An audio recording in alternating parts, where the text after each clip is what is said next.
चक्षु अर्थात नयनों से दर्शन करेंगे। माँ कमल के पुष्प पर विराजमान है।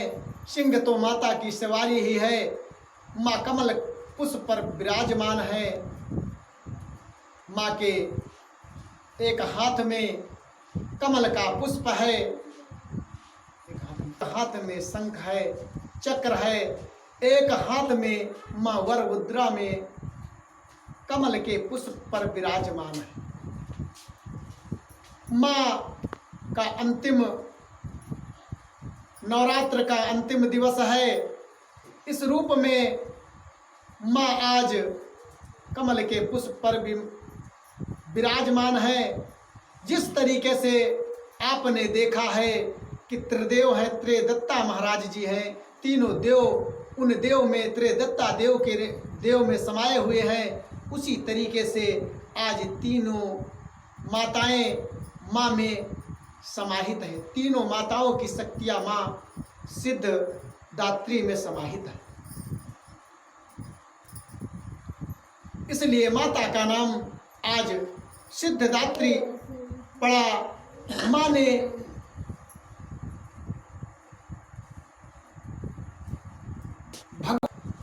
सदाशिव शंकर भगवान ने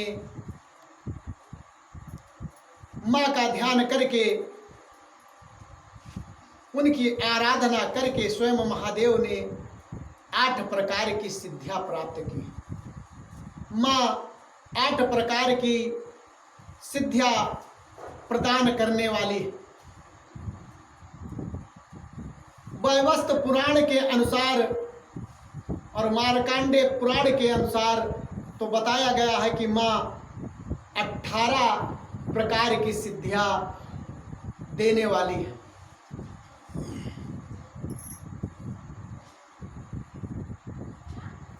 माँ की जो भी भक्त आराधना करता है, आज के दिन माँ उसे 8 प्रकार की सिद्धियां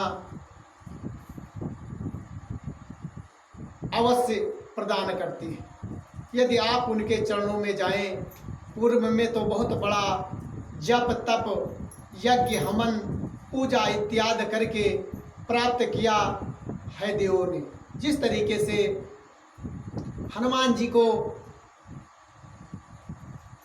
8 प्रकार की सिद्धियां और 9 निधि के दाता माता जानकी जी ने दिया था। अष्ट सिद्ध 9 निधि के दाता, असवर दीन जानकी माता। कुछ ही देवता ही हैं जिनको 8 प्रकार की ये सिद्धियां 9 निधि मिले हैं। माता की कृपा भोलेनाथ पर हुई तो प्रभु को भी 8 प्रकार की सिद्धियां प्राप्त हुई। माँ सिद्धदात्री की पूजा अर्चन आज हम आप लाल पुष्प से करके अंतिम दिवस पर कन्याओं को भोज करवाते हैं।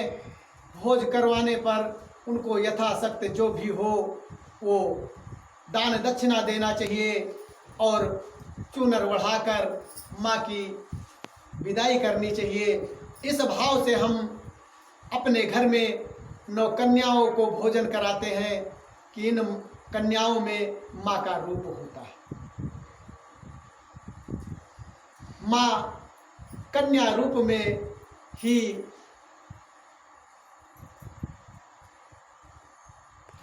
हम आप कन्याओं को भोजन करवा के यथाशक्त उन्हें दान दक्षिणा देकर और फिर उनको विदा करते हैं। इस कन्याओं के भोज से माँ बहुत प्रसन्न होती हैं। माँ सुख संपत्ति धन वैभव ऐश्वर संतान यश कीर्त मान सम्मान सब कुछ प्रदान करने वाली हैं। इस नवरात्र के अंतिम दिवस में हम माँ के पावन चरणों में नमन करते हुए आगे या देवी सर्वभूतेषु मां सिद्धधात्री रूपेण संस्थिता नमस्तस्यै नमस्तस्यै नमस्तस्यै नमो नमः। बोलो माता सिद्धधात्री की जय, अम्बे मैया की जय। कैलाश पर्वत पर विराजमान है। जितनी माताएं हैं आज तक आप हमने देखा है सब पर्वतों पर ही विराजमान है। माताएं सब पर्वतों पर ही विराजमान हैं और माँ के ग्रंथों में 52 शक्तिपीठों का वर्णन मिलता है। भारत में 52 शक्तिपीठ हैं। जिस तरीके से भोलेनाथ के इस भारतवर्ष में 12 ज्योतिर्लिंग हैं, उसी प्रकार माँ के भी 52 शक्तिपीठ हैं। एक शायद पाकिस्तान में है, 51 शक्तिपीठ अपने यहाँ है। माँ कैलाश पर्वत पर भोलेनाथ के सानिध्य में विराजमान है। सबको ज्ञान देने वाली, सुख संपत्ति प्रदान करने वाली, यश ऐश्वर संतान देने वाली। आज जो भक्तगण माँ की पूजा करते हैं तो माँ उन्हें धन वैभव, चूँकि माँ लक्ष्मी जी का आज रूप है, तीनों देवियाँ माँ में समाहित हैं, तो सब कुछ प्रदान करने वाली है। यदि कोई इस तरीके संतान नहीं है, वो भी आज माता सिद्धधात्री के चरणों में पूजा वंदन कर अपनी अर्जी लगाती है तो माँ अवश्य उसे पूर्ण करती है।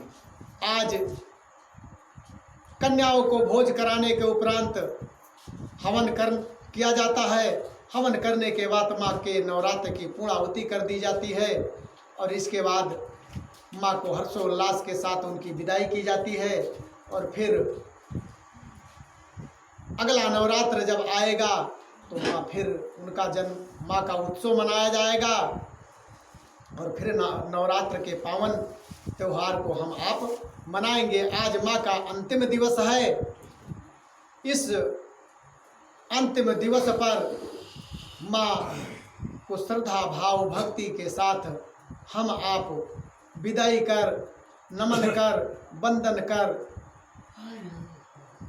उनसे माँ की कृपा प्रदान कर सकते हैं। माँ बहुत दयालु होती है। माँ की यदि कृपा हुई तो हमारा भाग्य उदय हो जाएगा, क्योंकि कहा गया है माँ ही मंदिर, माँ ही पूजा, माँ से बढ़कर कोई न दूजा।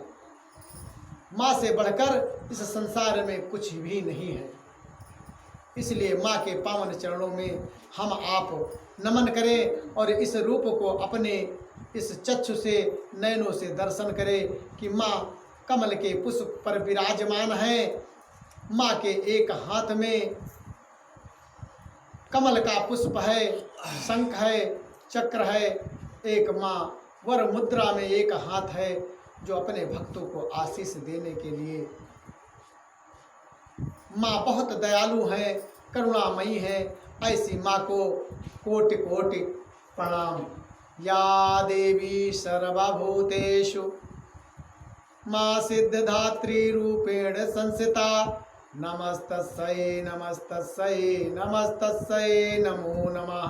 सर्वमंगल मांगलेश शिवे सर्वार्थ साधिके शरणे त्र्यंबके गौरी नारायणी नमोस्तुते, नारायणी नमोस्तुते। इस तरीके से माँ की पावन कथा मिलती है।